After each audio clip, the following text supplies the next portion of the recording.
এই যে বন্ধুরা শুনছো, নতুন নতুন রোমান্টিক ভালোবাসার গল্প পেতে ও শুনতে চাইলে আমাদের গল্পের ভান্ডার 2.0 চ্যানেলটি সাবস্ক্রাইব করে বেল বাটনটি অন করে দিও। লাইক কমেন্ট করতে মোটেই ভুলবে না কিন্তু। ধন্যবাদ সবাইকে।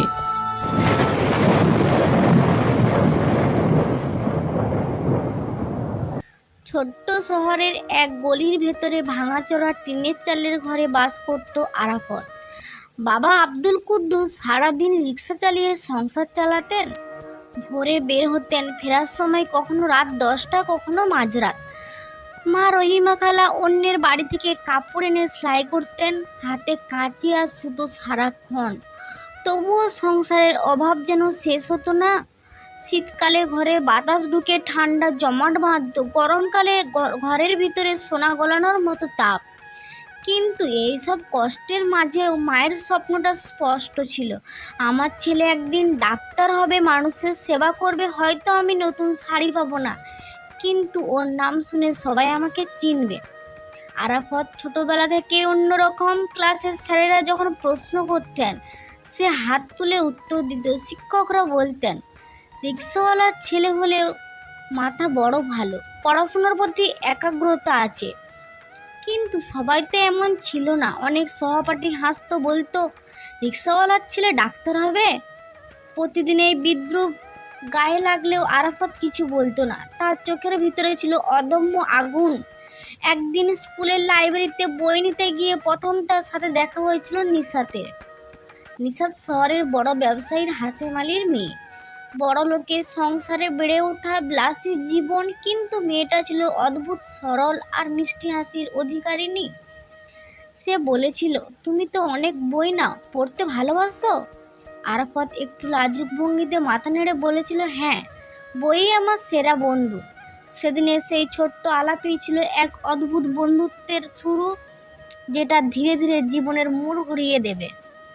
বন্ধুত্ব দিন দিন গভীর হতে লাগলো। নিশাত প্রায় আরাফাতকে নোটিশ দিত, ক্লাসে না বুঝলে বুঝিয়ে দিত, স্কুলের মাঠে দুজন একসাথে বসে আড্ডা দিত।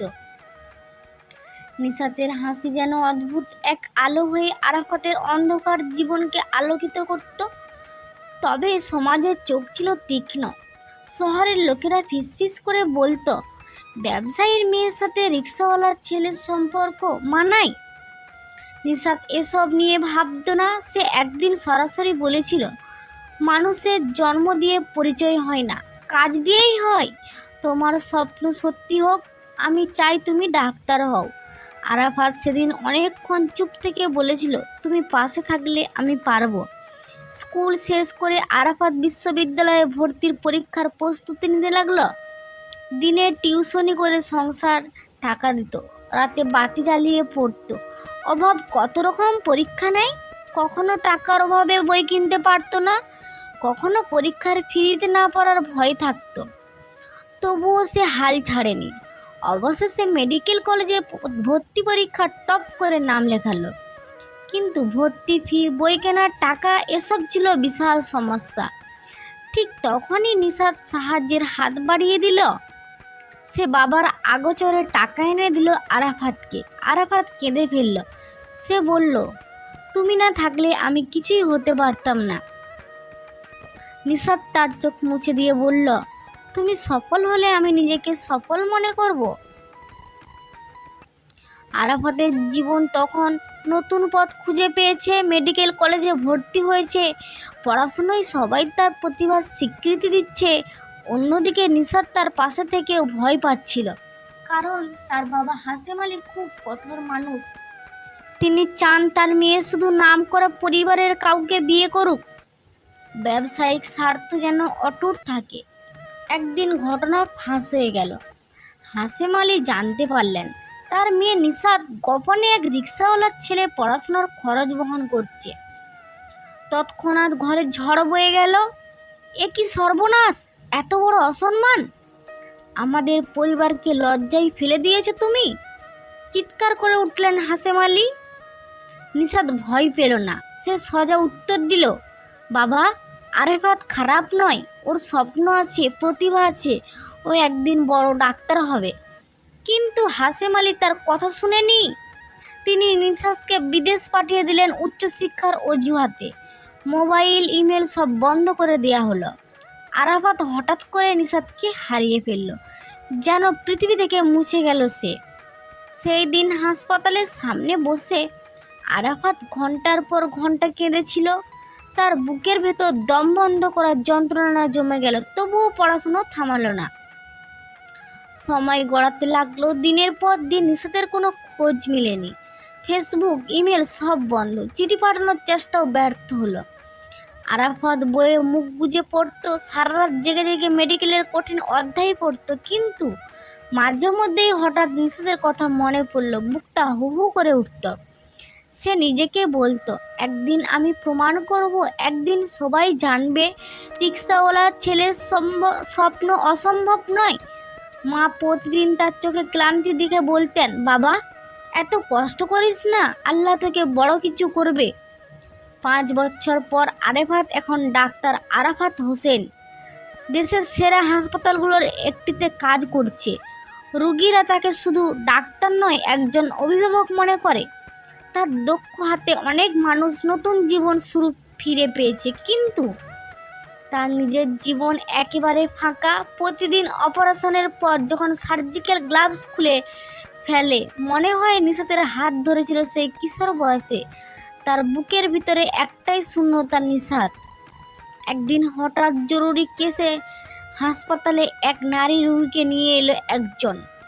আরাফাত রোগীর অবস্থা দেখে দ্রুত অপারেশনের ব্যবস্থা করেছিল। হঠাৎ তার চোখ আটকে গেল। যিনি রোগীর কাগজপত্র হাতে দাঁড়িয়ে আছেন তিনি আর কেউ নন, নিশাত। কিন্তু সেই নিশাত আর আগের মতো নেই। চোখের কোণে ক্লান্তি, ঠোঁটে নিস্তেজ হাসি, মুখে একরাশ দুঃখ। আরাফাতের বুক কেঁপে উঠল। সে থমকে দাঁড়িয়ে বলল, নিশাত তুমি? নিশাত ধীরে ধীরে চোখ তুলে তাকালো। তার চোখে ভিজে উঠল।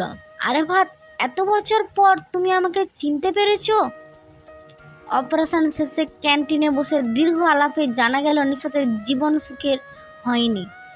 বিদেশে পড়াশোনা শেষে তার বাবা জোর করে বিয়ে দিয়েছিল এক ধনী ব্যবসায়ী ছেলের সাথে। কিন্তু সে মানুষটা ছিল ভয়ঙ্কর স্বার্থপর। অবহেলা, নির্যাতন আর অসুখী সংসারের জ্বালা। শেষমেশ সে সংসার ভেঙে বেরিয়ে এসেছে। এখন সে একা, সাথে আছে শুধু ছোট্ট মেয়ে রাফা। তার চোখে জল টলমল করে উঠল। আরাফাত, আমি তোমাকে হারাতে চাইনি, আমাকে বাবার জোরে আলাদা করে দেয়া হয়েছিল। আরাফাত চুপ করে শুনল। তার বুকের ভিতর ঝড় বইছে, কিন্তু সে শান্ত স্বরে বলল, ভালোবাসা কখনো মরে না নিশাত। তুমি যতদিন না চাইছো, আমি তোমার জন্য অপেক্ষা করব। নিশাতের ফিরে আসাটা আরাফাতের জীবনে নতুন আলো জ্বালালো। হাসপাতালের ক্যান্টিনে বসে তারা দুজনের দীর্ঘ আলাপ যেন থামতেই চাইছিল না। কিন্তু দুজনেই জানতো এ পথ এত সহজ নয়। নিশাত এখন একজন ডিভোর্সি নারী।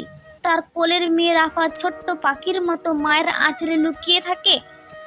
সমাজের চোখে একা মায়েরা সবসময় প্রশ্নবিদ্ধ। আরাফাত যদি একজন নামকরা ডাক্তার, তবুও তার অতীত আছে রিক্সাওয়ালার ছেলে। সেই সন্ধ্যায় হাসপাতালের ছাদে বসে নিশাত বলেছিল, তুমি জানো, মানুষ আবারও কথা বলবে, এবার হয়তো আরও বেশি বলবে। ডিভোর্সি মেয়েকে নিয়ে ডাক্তার বিয়ে করছে, এই মেয়েটার দোষ আছে নিশ্চয়। আরাফাত নিশাতের চোখের দিকে তাকালো। তার চোখে শক্তির আগুন। নিশাত, আমি মানুষকে ভয় করি না। আমি এত বছর তোমাকে ছাড়া কাটিয়েছি, কিন্তু এক মুহূর্ত তোমাকে ভুলিনি। এবার আমি থামবো না। মানুষ বলুক, সমাজ বলুক, তাতে আমার কিছু যায় আসে না। নিশাত দীর্ঘ শ্বাস ফেলল। তার চোখে জল ভেসে উঠল। তুমি কি সত্যিই পারবে? বাবার প্রভাব এখনো অনেক। তিনি যদি আবার আমাদের আলাদা করতে চান। আরাফাত ধীরে ধীরে নিশাতের হাত ধরল। এইবার আমাকে কেউ আটকাতে পারবে না। আমি এখন সেই আরাফাত নয় যে একসময় অসহায় ছিল। নিশাতের মেয়ে রাফা ছিল মাত্র 6 বছরের, চঞ্চল, দুষ্টু আর অদ্ভুত মিষ্টি। প্রথম দিনেই হাসপাতালের ক্যান্টিনে ডাক্তার আঙ্কেলের সাথে পরিচয় হয়েছিল। রাফা কৌতূহলের দৃষ্টিতে আরাফাতকে জিজ্ঞেস করেছিল, আপনি কি সত্যি ডাক্তার? আপনি কি আমার মামনিকে কাঁদতে দেন না? আরাফাত হেসে মাথা নাড়ালো। না, আমি তোমার মামনিকে আর কখনো কাঁদতে দেব না। ছোট্ট রাফাত তার গলা জড়িয়ে ধরল। সেই মুহূর্তে আরাফাতের মনে হলো শুধু নিশাত নয়, এই ছোট্ট প্রাণটাকেও তার জীবনে আপন করে নিতে হবে। নিশাত দূর থেকে তাকিয়েছিল, তার চোখ ভিজে উঠেছিল আনন্দে। এতদিন পর হয়তো সে আবার পরিবার বলতে পারবে কিছু একটা। কিন্তু সব সুখ দীর্ঘস্থায়ী হয় না। একদিন হঠাৎ হাসপাতালের লবিতে আরাফাতকে ডেকে পাঠানো হলো। দেখলো সেখানে দাঁড়িয়ে আছেন নিশাতের বাবা হাশেম আলী। চোখে রাগ, গলায় তীব্রতা। তুমি এখনো আমার মেয়ের পিছনে? এত বছর আগেও তোকে আলাদা করতে চেয়েছিলাম, এখনো সাহস হয়েছে? আরাফাত শান্তভাবে উত্তর দিল, আমি কোনো পিছনে নেই, আমি পাশে আছি।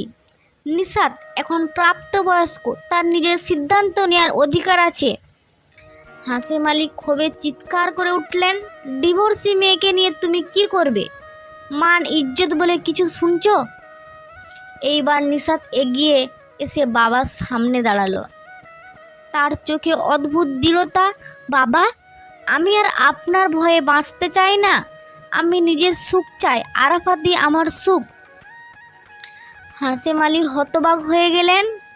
মেয়েকে এত দৃঢ় কখনো দেখেনি। সেদিন রাতে আরাফাত ঘরে বসে জানালার পাশে দীর্ঘক্ষণ চুপ করেছিল। বাইরে পূর্ণিমার চাঁদ, চারপাশে নীরবতা। মায়ের ছবি তাকের ওপরে রাখা। সে মায়ের ছবির দিকে তাকিয়ে ফিসফিস করে বলল, মা, তুমি বলেছিলে আমি ডাক্তার হব, আমি হয়েছি, কিন্তু তুমি তো আর দেখলে না। আজ যদি থাকতে দেখতে কেমন আমি সুখ পেতে চলেছি। তারপর সে নিজেকে প্রতিশ্রুতি দিল, যত বাধা আসুক আমি নিশাতকে আর একা ছাড়ব না। নিশাত আর আরাফাতের একসাথে থাকা যেন শহরের আলোচনায় বিষয় হয়ে গেল। হাসপাতালে কেউ মুচকি এসে বলতো, ডিভোর্সি মেয়ে আবার ডাক্তার সাহেবের সাথে, মানায় নাকি?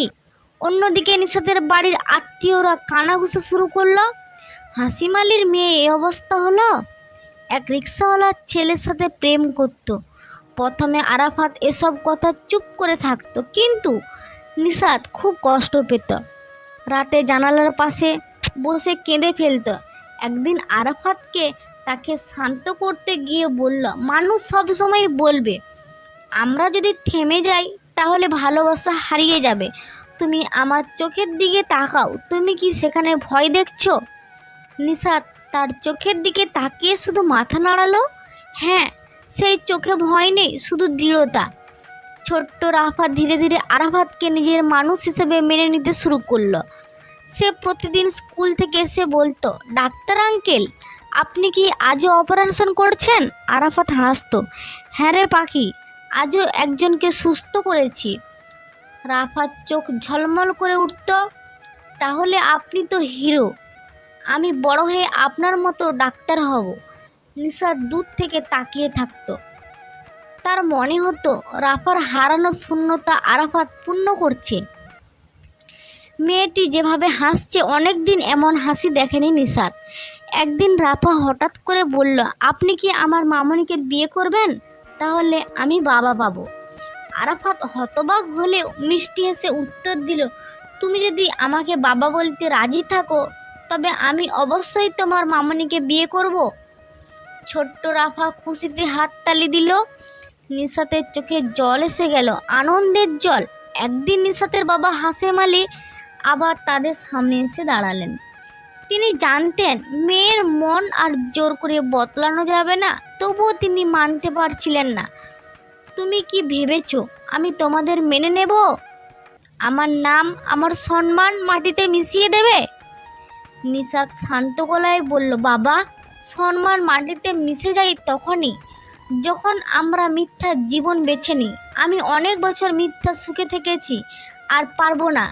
হাশেম আলী তীব্র রাগে আরাফাতের দিকে তাকালেন, তুই কি ভাবছিস আমার মেয়েকে সুখী করতে পারবি? তোর রক্ত গরিবের গন্ধ। আরাফাত সোজা হয়ে দাঁড়িয়ে উত্তর দিল, হ্যাঁ, আমি গরিব ছিলাম, কিন্তু আমার স্বপ্ন আর পরিশ্রম আমাকে এখানে দাঁড় করিয়েছে। আপনার মেয়েকে আমি শুধু ভালোবাসা দেব না, তাকে সম্মানও দেব, সেটা হয়তো আপনার ধন সম্পদের চেয়েও বড়। কথাগুলো শোনার পর হাশেম আলী এক মুহূর্তের জন্য চুপ করে গেলেন। তার মেয়ের চোখে অদ্ভুত দৃঢ়তা আর আরাফাতের কণ্ঠে এমন বিশ্বাস যা তিনি আগে কখনো দেখেনি। তাদের সম্পর্ক নিয়ে শহরে ঝড় উঠল, সংবাদপত্রের খবর ছাপা হলো। রিক্সাওয়ালার ছেলে থেকে নামকরা ডাক্তার এখন ব্যবসায়ী ডিভোর্সি মেয়ের সাথে সম্পর্ক। মানুষ নানাভাবে ব্যাখ্যা করতে লাগলো। কেউ বলল ভালোবাসা টিকবে না, কেউ বলল এটা সমাজের জন্য দৃষ্টান্ত। এই সব সরগোলের মাঝে নিশাত আর আরাফাত আরও কাছাকাছি এলো। তারা শিখল দুনিয়ার সব কথা ভুলে যেতে হলে একে অপরকে চোখে তাকানোই যথেষ্ট। অবশেষে একদিন আরাফাত নিশাতকে প্রস্তাব দিল, আমাদের আর দেরি করা উচিত নয়, চলো আমরা নতুন জীবন শুরু করি। নিশাত কেঁদে ফেলল আনন্দে। তার মনে হলো এত বছরের অশ্রু, এত বছরের যন্ত্রণা আজ মুছে যাবে। রাফা খুশিতে লাফিয়ে উঠল, হুররে, এখন আমারও বাবা হবে। তাদের বিয়ের খবর ছড়িয়ে পড়ল, অনেক সমর্থন করলো, অনেক বিরোধিতা, কিন্তু এবার আর তারা থামল না। শহরের এক কোণে ছোট্ট একটি হলঘর ভাড়া নেওয়া হলো। আরাফাত চেয়েছিল সাদামাটা বিয়ে, আড়ম্বরহীন কিন্তু ভরপুর ভালোবাসা আর আন্তরিকতা। নিশাত সাদা শাড়িতে সাজলো, মাথায় সোনালি ওড়না, তার চোখে আবার সেই পুরানো দীপ্তি, যেন হারিয়ে যাওয়া স্বপ্ন আবার ফিরে এসেছে। রাফা খুশিতে গুনগুন করছিল, আজ আমার মামনি রাজকন্যা আর ডাক্তার আঙ্কেল রাজা। হল ঘরে কিছু মানুষ খুশি মনে এসেছিল, কেউ বা ফিসফিস করে বিদ্রুপ করছিল, কেউ বলছিল ডিভোর্সি মেয়ে আবার বিয়ে করছে, তাও আবার রিক্সাওয়ালার ছেলে। কিন্তু নিশাত আর আরাফাতের চোখে সেদিন কোনো ভয় ছিল না। তারা কেবল একে অপরকে দেখছিল, একে অপরের হাত শক্ত করে ধরে রেখেছিল। যখন কাজী বিয়ে পড়ানোর প্রস্তুতি নিচ্ছেন, তখন দরজা ঠেলে ঢুকে এলেন হাশেম আলী। সবার চোখ তার দিকে ঘুরে গেল। তিনি প্রবল রাগ নিয়ে দাঁড়িয়েছিলেন। এই বিয়ে আমি হতে দেব না। ঘরে এক মুহূর্তে নীরবতা নেমে এলো। নিশাত সজা হয়ে বাবার সামনে দাঁড়ালো। বাবা, আমি আপনাকে সম্মান করি, কিন্তু আমার জীবন আমার নিজের। আপনি যদি আজও আমাকে আটকান, তবে আমি আপনাকে ক্ষমা করব না। হাশেম আলীর চোখে জল এসে গেল। তিনি দীর্ঘশ্বাস ফেলে বললেন, তুই জানিস না সমাজ কি বলবে? আরাফাত শান্ত কণ্ঠে এগিয়ে এলেন, চাচা, সমাজ সবসময় কিছু বলে, কিন্তু মানুষ তার জীবনের সুখ খুঁজে নেয় নিজের হাতে। আমি প্রতিশ্রুতি দিচ্ছি নিশাতকে আর কোনোদিনও কাঁদতে দেব না। হাশেম আলী দীর্ঘক্ষণ চুপ করে থাকলেন। শেষমেশ তিনি ভেঙে পড়লেন, হয়তো আমি ভুল করেছি, হয়তো সুখ মানে সম্মান নয়, সুখ মানে দুজন মানুষের সত্যিকারের ভালোবাসা। তিনি কেঁদে ফেললেন আর চুপচাপ চেয়ারে বসে পড়লেন। বিয়ের কাজী কলমে পড়াতে শুরু করলেন। আরাফাত আর নিশাত কাঁপা কণ্ঠে প্রতিজ্ঞা করল, জীবনের প্রতিটা মুহূর্তে একে অপরের পাশে থাকার। চোখ ভিজে দুজনেরই, তবে এ কান্না ছিল আনন্দের। রাফা ছোট্ট হাততালি দিয়ে বলল, এবার আমি বাবা মা দুজনকেই পেলাম। সেই মুহূর্তে হলঘরের সব কটূক্তি, সব ফিসফিস যেন হারিয়ে গেল। সেখানে কেবল ছিল ভালোবাসা, আশা আর নতুন জীবনের প্রতিজ্ঞা। বিয়ের পর নিশাত, রাফা আর আরাফাত একসাথে নতুন বাড়িতে উঠল। শুরু হলো নতুন সংসার। সকালের রাফা স্কুলে যাওয়া, নিশাতের রান্নাঘরের ব্যস্ততা আর আরাফাতের হাসপাতাল, সব কিছু এক অদ্ভুত সুরে বাঁধা পড়ল। রাতে ছাদে বসে তারা তিনজন আকাশের তারা গুনত। রাফা বলতো, এই তারাটা আমার, ওই তারাটা মামনির, আর সবচেয়ে বড় তারাটা ডাক্তার আঙ্কেলের। নিশাত হেসে উত্তর দিত, না রাফা, সবচেয়ে বড় তারাটা আমাদের ভালোবাসা। শুরুতেই অনেকেই বিদ্রুপ করেছিল, কিন্তু সময়ের সাথে সাথে মানুষের চোখ বদলে এলো। তারা দেখলো কিভাবে একজন ডাক্তার তার স্ত্রী আর সৎ মেয়েকে ভালোবাসা ভরিয়ে দিচ্ছে। লোকজন বলল, সত্যি এটা আসল উদাহরণ। ভালোবাসা মানে ত্যাগ, মেনে নেওয়া। আরাফাত আর নিশাতের গল্প সহজ ছড়িয়ে গেল। মানুষ ফিসফিস করা বন্ধ করে দিল, বরং তারা দম্পতিকে দেখে প্রেরণা পেতে শুরু করলো। বহু বছর পর এক সন্ধ্যায় আরাফাত হাসপাতালের চেম্বারে বসেছিল। হঠাৎ এক রোগী বলল, ডাক্তার সাহেব, আপনার জীবনের গল্প আমি শুনেছি। আপনি প্রমাণ করেছেন দাগ থাকলেও ভালোবাসা মুছে যায় না। আরাফাত জানালার বাইরে তাকালো। সূর্য অস্ত যাচ্ছিল। তার মনে হলো, হ্যাঁ, ভালোবাসা সবসময় দাগ রেখে যায়, কিন্তু সে দাগই মানুষকে আরও শক্ত করে তোলে। সেই দাগই নিশাতকে, রাফাকে, তাকে এক করেছে। এই হলো দীর্ঘ উপন্যাসের মতো লেখা ভালোবাসার দাগ। তো বন্ধুরা, আপনাদের কাছে গল্পটি কেমন লাগলো কমেন্ট করে জানাবেন। এই ধরনের নিত্য নতুন গল্প পেতে আমাদের চ্যানেলটি সাবস্ক্রাইব করে পাশে থাকবেন।